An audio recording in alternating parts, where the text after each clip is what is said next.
So good afternoon, ladies and gentlemen.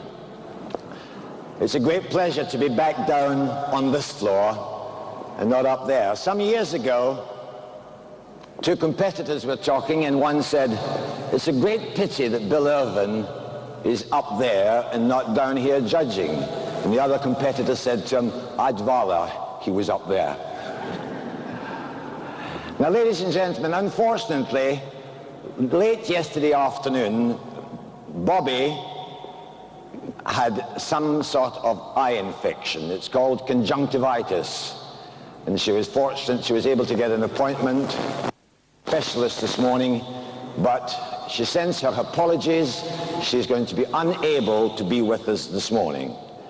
So the notes I have given you will still be applicable, but I have changed my thoughts slightly as to the type of lecture. I was going to concentrate more on dancing as a couple, but you're going to have to, unfortunately, put up with this beautiful body by itself.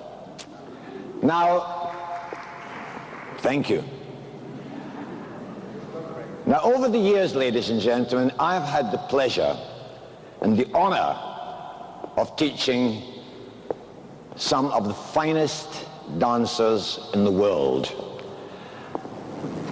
And I've had little jingles that many of them have written down. And when we talk about the quality of movement, that is a package. You cannot put it down to one specific point. You must put it as a package because it's all tied together. Now, one of these jingles is a package in itself. I call it my 7 Ps.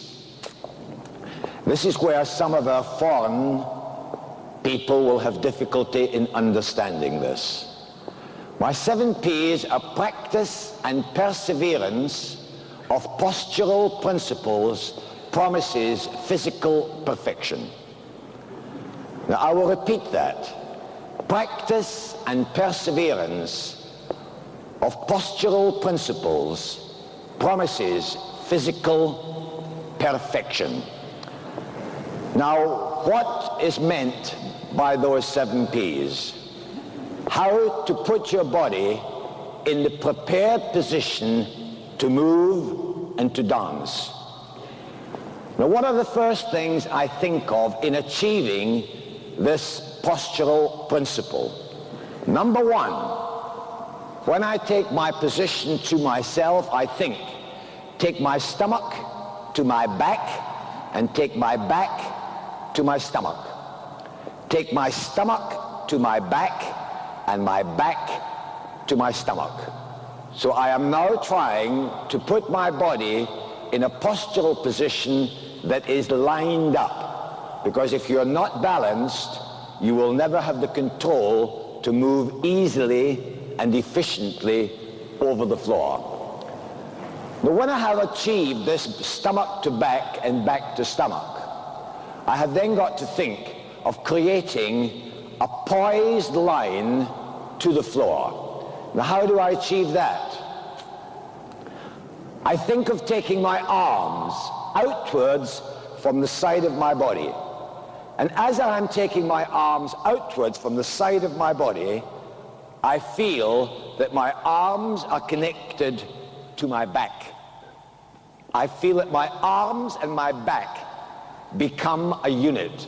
I simply do not put my arms into position. I elevate the arms, and I feel that when I elevate the arms, my shoulder blades are like sliding doors. I roll the shoulder blades slightly down and together, so that I feel that I am in a perfectly naturally balanced position. In this correct position, any sign of strain is completely incorrect. It should be a balanced line.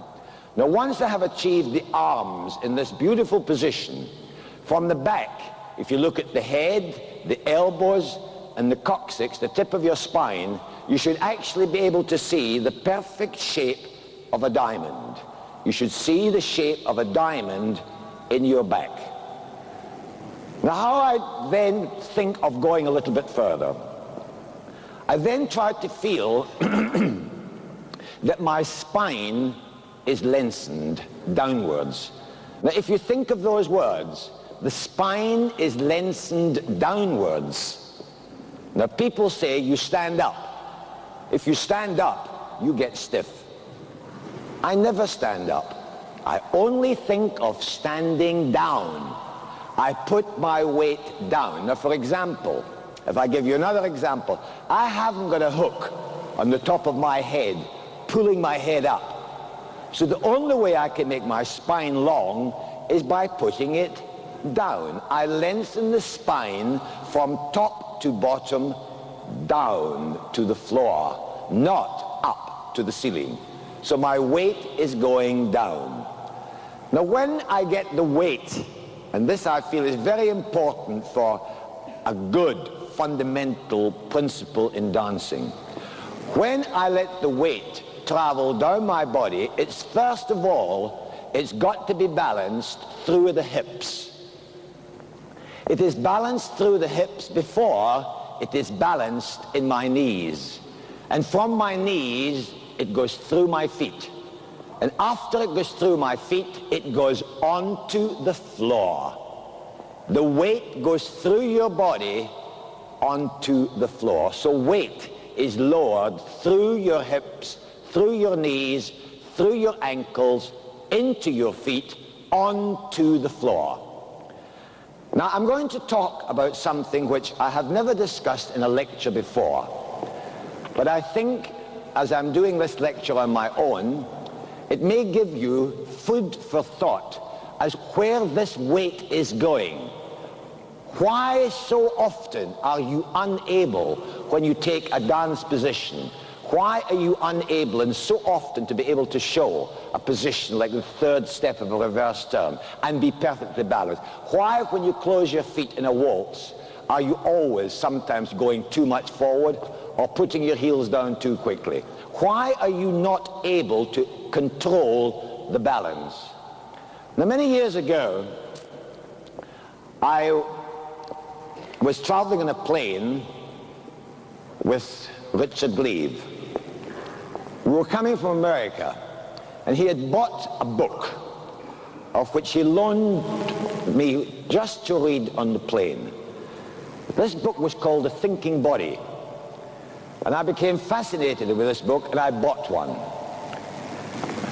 It became my Bible for many years, and one of the points in this book was describing the foot, just describing the foot. And when I became aware of the values of this particular article I was reading, I can honestly say it improved my balance because I was aware of what I was doing. It improved my balance by 100%. 100% it improved my balance when I became aware of the formation of the foot. Now, your foot, ladies and gentlemen, is an arch. Now, every arch has got a keystone, and your foot is exactly the same. Your foot is an arch, and that arch has a keystone which is called the talus. It's the part in the front of you where your shoelaces tie, in that part. Now, the leg bone goes down and it goes into that talus. Now, if you think all the weight of your body is going through your legs into your feet, and it's passing through this part of your foot. But there's a very interesting point here to be discussed. Very interesting indeed.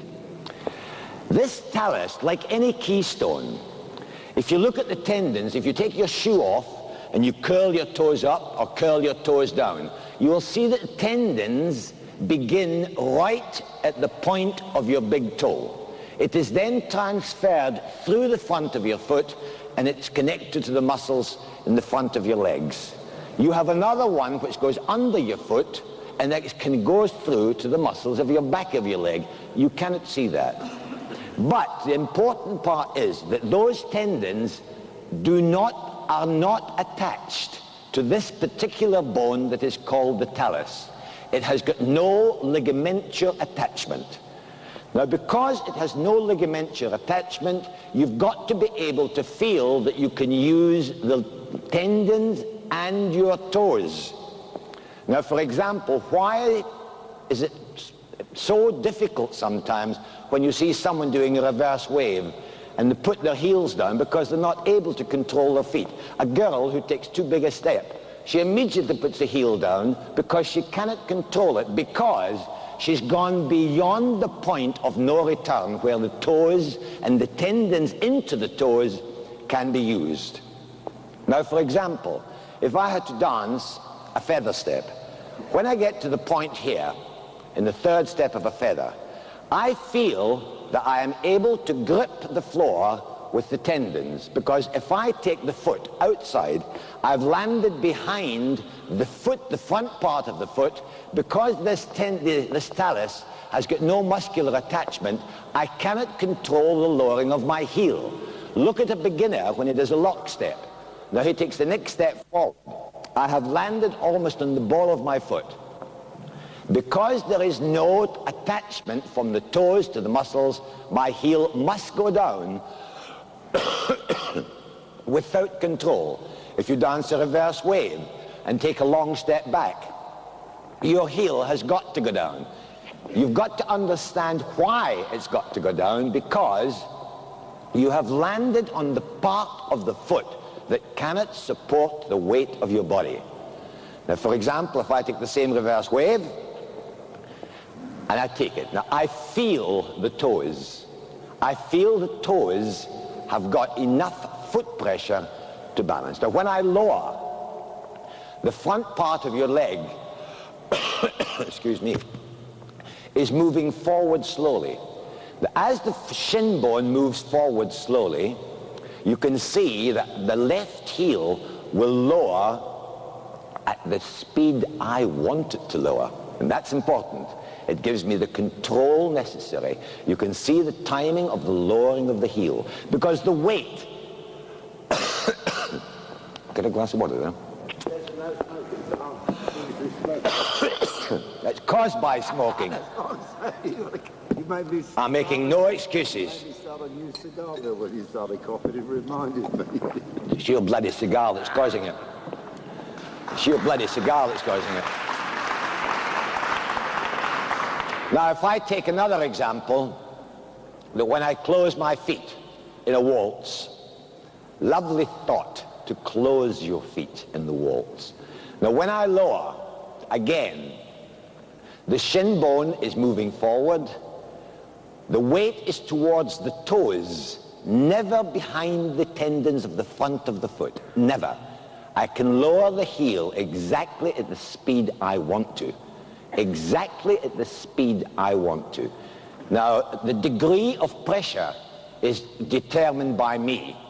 But if I get the weight fractionally too far back, I'm going to put my heels down too quickly.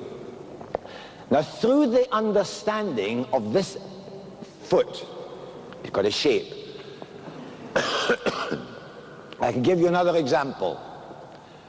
When a bird lands on a tree, its claws hold the tree. Otherwise, it would fall off.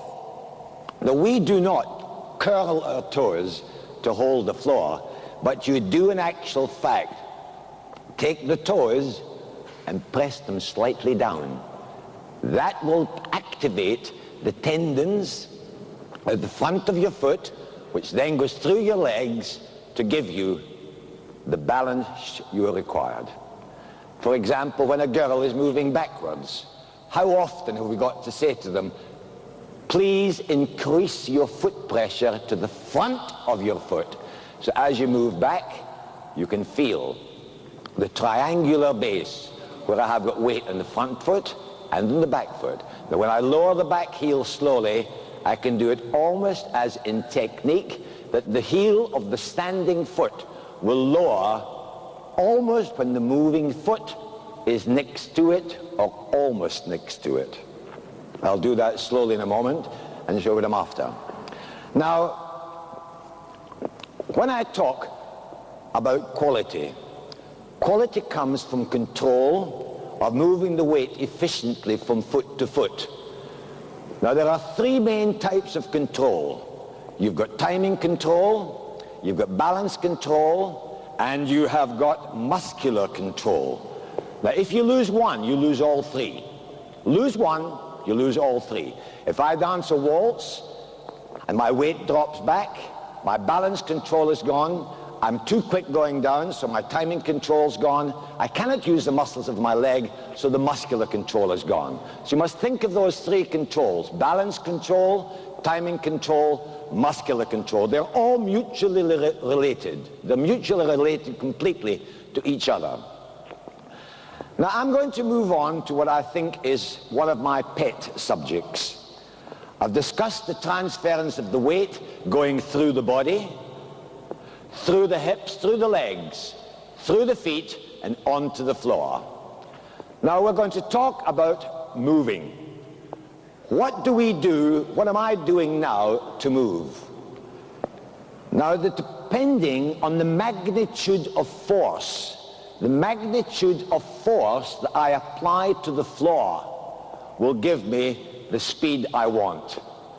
Fast or slow. But the magnitude of force that I want against the floor surface depends on the angle of force.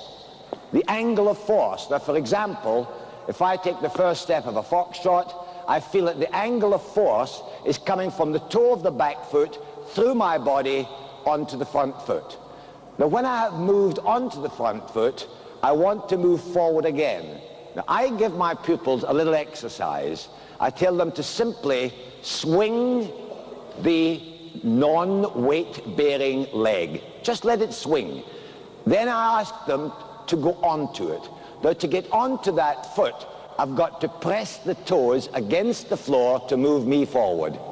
If I simply step on the foot and move the leg, I haven't moved my body. So my body is behind the foot. But when I take the foot forward, I press the toes against the floor. The angle of force against the floor is moving my body onto that foot. So I'm using my toes on every action. Even when I go from this quick to that quick, I am simply using the toes to move the body forward. Now, this is why I have chosen this part of the lecture to be able to talk to you about this very, very important part of your anatomy: your feet, your toes, and your ankles. Now, to be able to do this well, you've got to understand the principle of dancing from closed to closed. Now, I talk about this principle of dancing from closed to closed every single day I teach in my life, every day of the week. Now, what is meant by dancing from closed to closed? Dancing from closed to closed, if I give an example, if I take one step forward on the right foot, one step in movement is completed when my feet are again together. Now, for example, if you think of a waltz has got 3 foot placements. 1, 2, 3. But it only has 2 steps. It only has 2 steps. The first step is completed when my left foot is close to my right foot. When I go to the side, that step is completed when my right foot is close to my left foot. So I have 2 steps, complete steps, 3 foot positions. But if you think of it as 2 steps, you can have so much more time. Time is the essence to be able to show the top-class performer makes it look effortless. He seems to have so much time to spare. As long. Now, for example, what is one of the most common faults in a waltz and foxtrot from a girl? One of the most common faults is dancing from open to open. They take the first step and they shoot from there to there. There is no way they can use their feet. There's no way they can use the legs because they cannot pass the weight through their feet. Now, if you think of what I have just said, dancing from close to close, that step is finished here. Now, this is where I'm going to lift my trousers and show you a knee action I think is vitally important. From this point here, I have completed step one. Now, if you watch my knees, you can see the knees almost rolling to the inside edge of the foot. Now, as the knees go to the inside edge of the foot, you can see how the thighs, the legs, are moving as a unit, one unit. I am not moving my legs away from each other. Now, that knee is still going in the wrong direction. Now, when I move back, the knee is turning, and by turning the knee, I am depressing the hip line down, and as I depress the hip line down, I have created automatic sway by swaying down and not trying to sway up. I never think of swaying up ever. I only think of swaying down because my weight pressure is going down through my knees, through my ankles, through my feet, onto the floor. Now you'll see the same thing when a girl dances a foxtrot.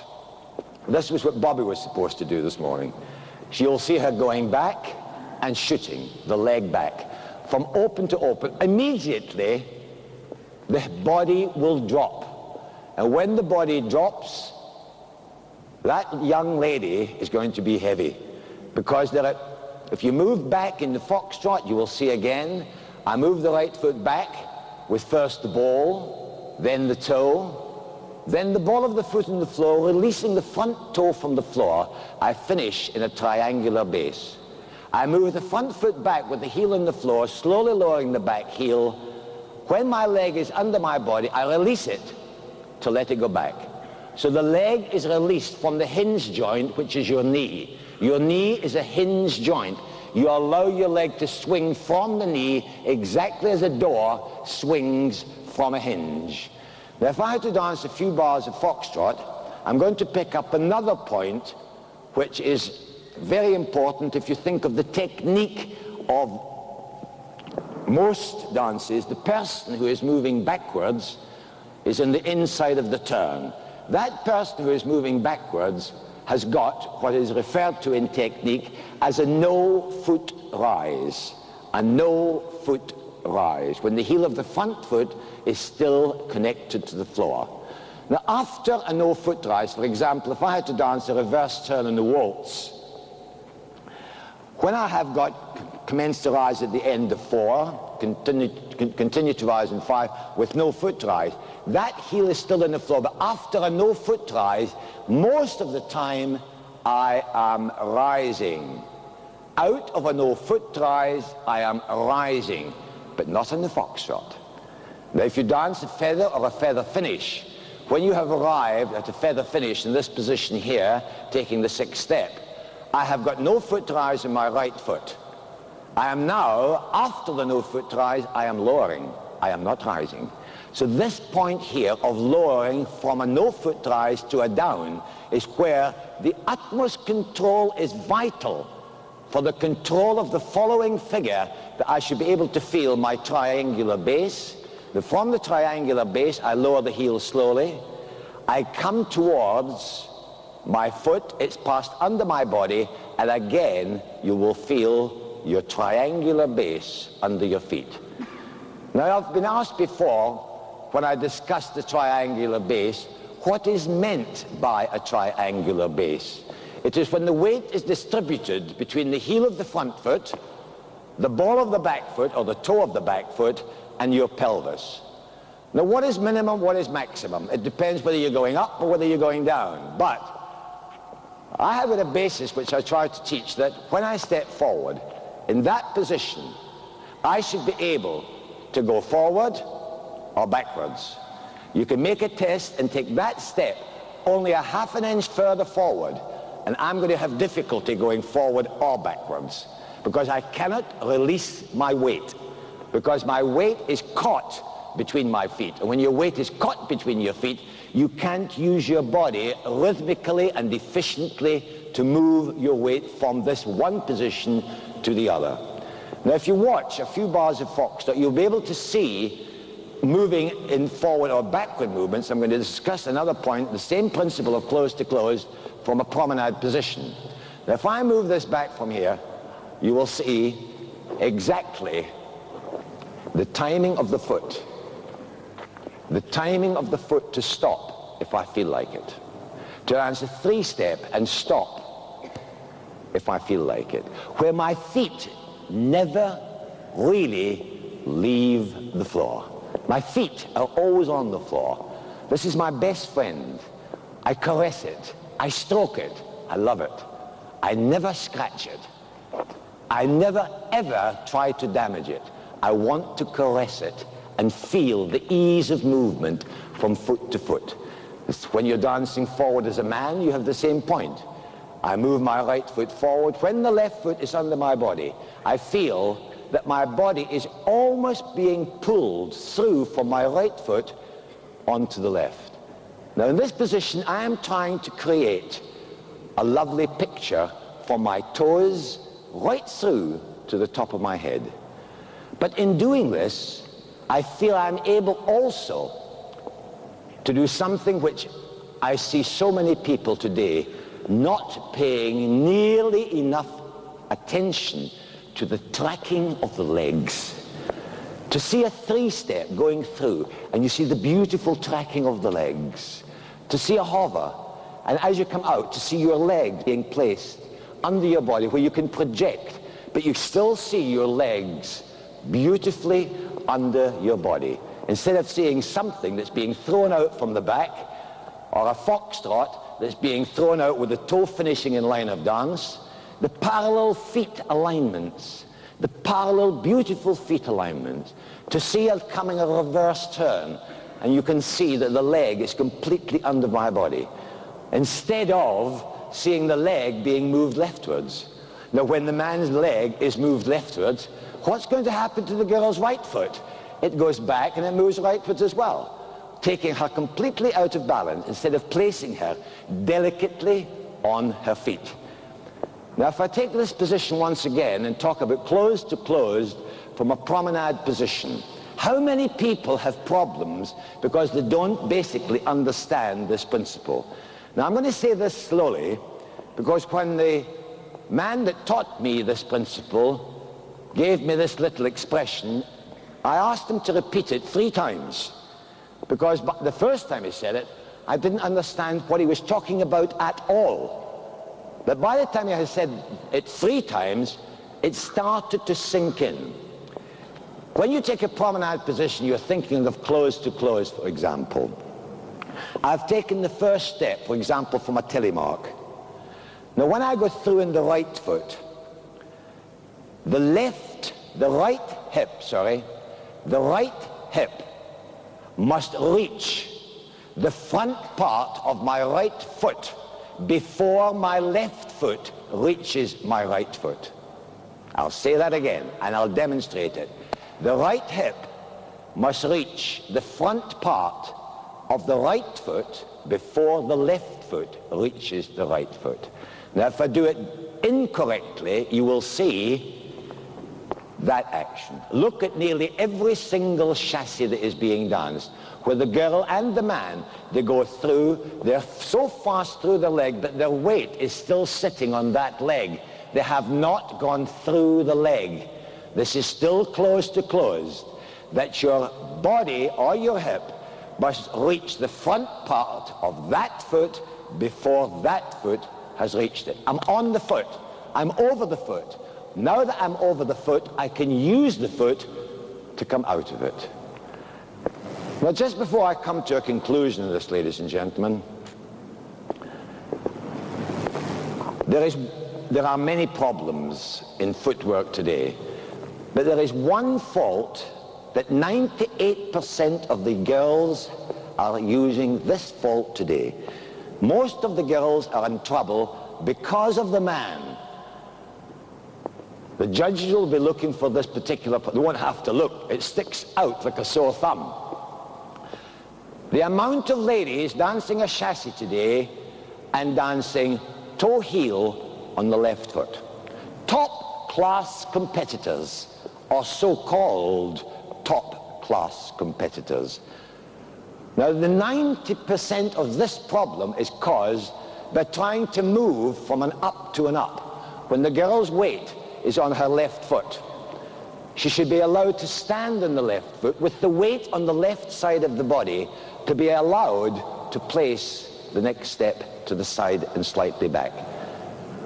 There is a lovely expression which I use when teaching people how to chassis. 2 words, 3 syllables, climbing up. You take a chassis, it's cly, ming, up. So you can feel as a man, cly, ming, up. You can still see the ankles being used out of the standing foot. To give you the feeling, if you take a hover, you can see again the ankles being used with the weight, the orientation of weight from my head, through my hips, through my knees, onto the front foot. The weight being connected from your head to your toes onto that beautiful piece of wood. So why do so many of the girls have problems when they dance a chassis? Because the man starts his chassis, I've already seen it, Sonny. He starts his chassis on this line and goes that way. He moves the girl out of line, and because he moves the girl out of track, she is unable to feel that she can stand on her foot and take the step. She is being pushed through the foot. The only alternative thing left for her balance is to put that heel down. So if you have got nothing better to do this week, ladies and gentlemen, nothing better to do, whilst you're watching the competition, just have a little quick look at chassis in waltz and in quick step and see how many girls put the heel down. You will be absolutely amazed. Now, I haven't done a lot of dancing. I've done a half an hour of talking. I have tried to give you some of the very important fundamentals, the 7 P's, practice and perseverance of postural principles, promises physical perfection. The spine is lengthened from the top down. Think of the feet, toes, legs. Think of your tracking of your feet. Wherever you are going, feel the legs being tracked underneath your body so you can feel that you're on your feet. Feel the tracking so that your legs fall under your body. You can feel that you're on your feet so you can feel better balance. Then you will have much more chance for your 3 controls: balance control, timing control, muscular control, to be used efficiently. Ladies and gentlemen, I would like to thank the committee for inviting me. Thank you for being a wonderful audience. Thank you.